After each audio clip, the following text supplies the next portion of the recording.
नमस्कार, 45 मराठी चॅनलवर तुमच्या सर्वांचे स्वागत आहे।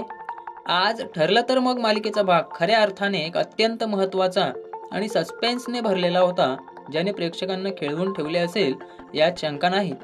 गेल्या काही दिवसांपासून जी सत्य असत्याची लढाई सुरू आहे ती आता एका निर्णायक वळणावर येऊन थांबली आहे। सुरुवात होते मैनावती आणि अर्जुनच्या नाट्यमय संवादाने।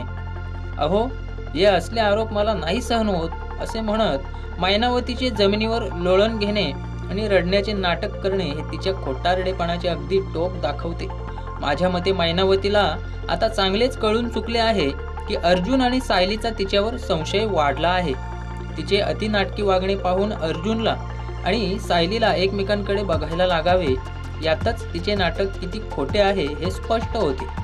मैनावती रडण्याचे नाटक थांबवत नाही तेव्हा मावशीने अर्जुनला रागवणे आणि मैनावतीला तिची मुलगी खोटारडी निघाली हे ऐकवणे हे या सीनला अधिक धार देते। इथे मावशीचे बोलणे हे अप्रत्यक्षपणे भविष्यात सायलीचा मैनावतीवरील संशय किती खरा ठरणार आहे याची नांदी आहे। अर्जुनने विश्वास ठेवल्याचे सांगून तिला उठवणे आणि त्यानंतर तिने मला याचा मोलाशी जायचा असेल तर जाऊ शकतात असे आव्हान देणे हे मैनावतीची किंमत आणि ढोंगीपणा दर्शवते। पण या सगळ्यावर अर्जुनने मारलेला पलटी खूपच जबरदस्त होता। त्याने तात्काळ इन्स्पेक्टर सावंतला फोन लावण्याचे नाटक करणे हा एक अत्यंत हुशारीचा डाव होता। मैनावती आणि तिची आई म्हणजेच मावशी या दोघीही घाबरल्या। त्यांच्या चेहऱ्यावरील भीती स्पष्ट दिसत होती, कारण त्यांच्या भीतीच्या पाठीमागे एक रहस्य दडलेलं होतं हे आता प्रेक्षकांना आणि अर्जुन सायलीलाही जाणवू लागले आहे। माझ्या मते अर्जुन आणि सायलीने त्यांना घाबरवण्यासाठी केलेले हे नाटक अत्यंत प्रभावी ठरले। दुसरीकडे अश्विन आणि तन्वी म्हणजेच ती प्रिया यांच्यातील संवाद त्यांच्या नात्यातील तणाव दाखवतो। काम संपायला वेळ लागणार आहे हे ऐकून तन्वी रागावते आणि अश्विनला बोल सुनावते। आता सुद्धा तू घेऊ शकतो माझ्यावर ऑर्डर काढून हे प्रियाचे बोलणे तिचा त्रागा आणि अपमानित भावना दर्शवते। सायलीची भीती आणि अश्विनने दिलेले इथले महत्त्व यामुळे प्रिया चिडलेली आहे।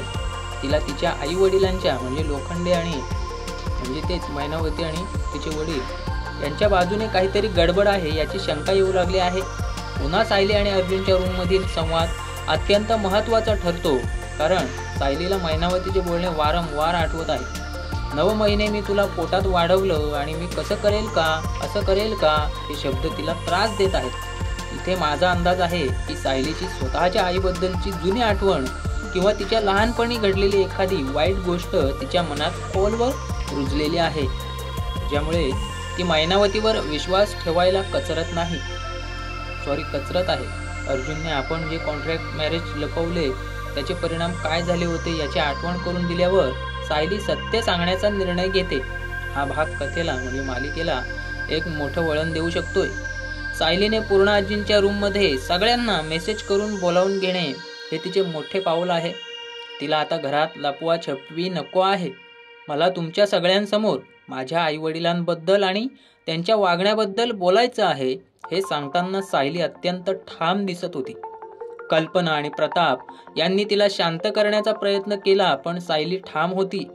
बाबा, हेच करू नका। आज मला तुम्हाला सगळ्यांना हेच सांगायचं होतं, म्हणून मी तुम्हाला इथे बोलावून घेतलं असं ती म्हणते।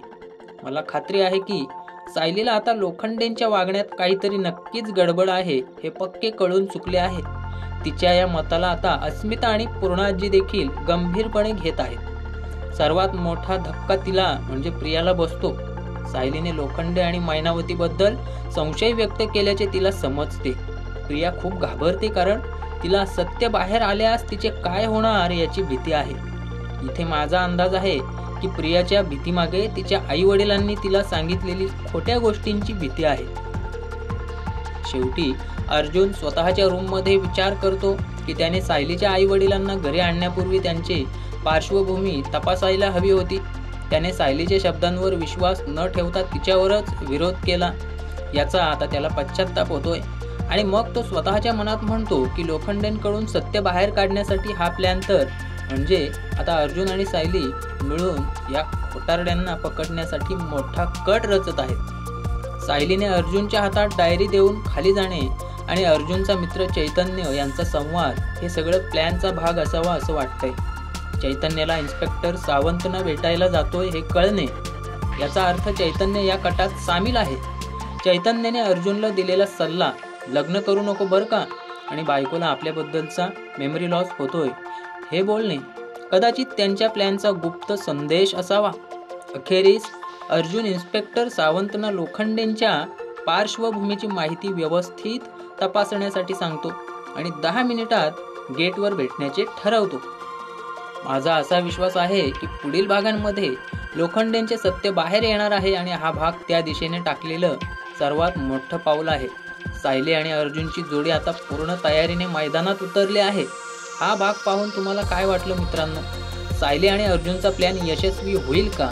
लोखंडे आणि मैनावती नक्की कोण आहेत? तुमच्या प्रतिक्रिया खाली कमेंट करून आम्हाला नक्की सांगा. तसेच ठरलं तर मग मालिकेच्या दररोजच्या विश्लेषणासाठी 45 मराठी चॅनलला सबस्क्राईब करायला विसरू नका. आजचा भाग होता 14 नोव्हेंबर 2025चा.